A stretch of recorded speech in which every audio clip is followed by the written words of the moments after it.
कृष्ण की 16,108 रानियों में कहीं राधा जी का नाम है क्या? अरे बोलो जम के, नहीं है। भगवान कृष्ण की 16,108 रानी में राधा का नाम नहीं है, और राधा के पति में कृष्ण का नाम नहीं है। राधा जी के पति का नाम क्या है? अरे बोलो जम के, अभी तो बोले थे हमारे श्रेणी जी और सब लोग बोलते थे कि हमारे यहाँ भागवत हुई, तो बताओ राधा जी के पति का नाम क्या है? क्या नाम है राधा जी के पति का? अनय घोष। क्या नाम है राधा के पति का? अनय घोष। राधा जी की सास का नाम था जटिला, ननन का नाम था कुटिला। राधा जी का विवाह हुआ था ग्राम छाता। कहां की रहने वाली थी राधा? जम के बोलो। है बरसाना, पक्के में बरसाने की राधा नहीं थी। राधा जी थी रावल गांव की। बरसाने में तो राधा जी के पिताजी की कचेरी थी, जिसमें राधा वर्ष में एक बार कचेरी पर जाती थी, इसलिए उसका नाम है बरसाना। वर्ष में एक बार आना, उसको कहते बरसाना।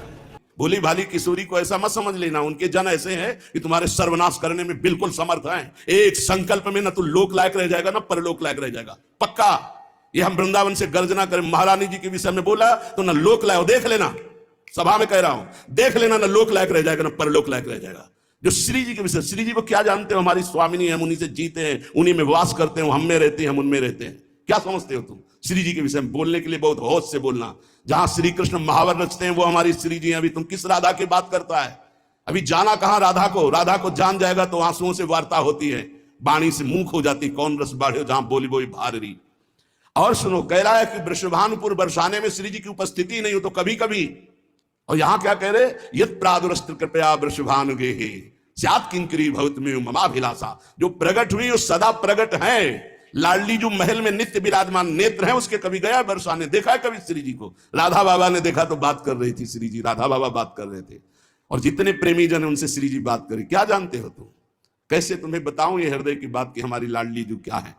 ये चापलूसी संसार वालों को तुम रिझा सकते हो, लेकिन कभी श्री जी के विषय में कोई ना बोले। नहीं, ऐसा ना समझे उनकी ऐसी शक्तियां हैं कि तुम किसी का देख लेना, किसी काम का नहीं रह जाएगा। ये सांप नहीं है, ये परिणाम बोल रहा हूं, माइक से बोल रहा हूं, चिल्ला के बोल रहा हूं। कोई नहीं बचा सकता उसको। या तो जाए बरसाने और साष्टांग दंडवत होकर महारानी जी के सामने घुटने टेक दे कि मेरे से गलती हो गई, मैं आपकी महिमा को नहीं जानता, तो अत्यंत दयालु कृपालु लाडली क्षमा। अगर ऐसे तुम बोलना चाहते हो कि जो चाहो बोल लो, राधा किशोरी बड़ी भोली भाली है, हाँ है बहुत भोली, लेकिन उनके सेवक ऐसे काल के भी काल महाकाल सेवक हैं, पीकदानी लिए खड़े रहते हैं श्री कृष्ण। ऐसे शब्दों का उच्चारण कभी न करे जिससे भावनाओं में ठेस पहुंचे। बहुत बड़ी ठेस पहुंची हमारी हृदय में। हमारी लाडली जी के विषय में नहीं जानना है राधा तत्व को तो हम बोलेंगे नहीं, बैठ जा हमारे सामने जान जाएगा। श्रद्धा और विश्वास करके बैठ जा, हम बोलेंगे नहीं, केवल रोम रोम से तू जान जाएगा लाडली जी क्या है। बैठ तो तू आकर सामने। अब हजारों लोग बैठ करके सुनते, कैसी बुद्धि मारी गई, इष्ट की अवहेलना सुन रहे हैं बैठकर, और ऐसों को भागवताचार्य बनाकर मंच पे बैठाल करके सुनने के लिए निमंत्रण दोगे ना कि पुरिखा तर जाएंगे तो पुरिखा नरक जाएंगे, ऐसों को बैठा लोगे तो।